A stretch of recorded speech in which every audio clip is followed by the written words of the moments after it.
नमस्कार, मी मेघना. स्वागत आहे तुमचं माझ्या चॅनलवरती. गुढीपाडवा आणि स्वामींच्या प्रकट दिनानिमित्त भरपूर पुरणपोळ्यांच्या ऑर्डर्स होत्या आणि त्याच कंप्लीट करत होते. हे सचिन का नाचतोय? तर येस, आमच्या बिल्डिंगमध्ये सत्यनारायणाची पूजा होती आणि मस्त कार्यक्रम्स होते.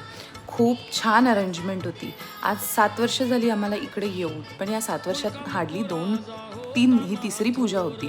कारण बरेचसे मध्ये कोरोना, बिल्डिंगचं काम, बऱ्याच गोष्टी होत्या म्हणून होत नव्हतं. पण ह्या वेळेची व्यवस्था मानलं पाहिजे खरंच. ज्या कोणी पुढाकार घेतला होता या गोष्टीसाठी खरंच थँक्यू सो मच. इतकी एंटरटेनमेंट, सगळ्यांना सहभाग करून घेतला, सगळ्यांना खूप छान वाटलं. फक्त एकच गोष्ट होती जी मला एकदम आवर्जून सांगावीशी वाटते, की जेवणाची जी काही अरेंजमेंट होती ती अजिबातच चांगली नव्हती. खूपच घाणेरडं होतं जेवण. मी कधीच जेवणाला नावं ठेवत नाही, पण नाही, जे आहे ते बोलावंच लागेल.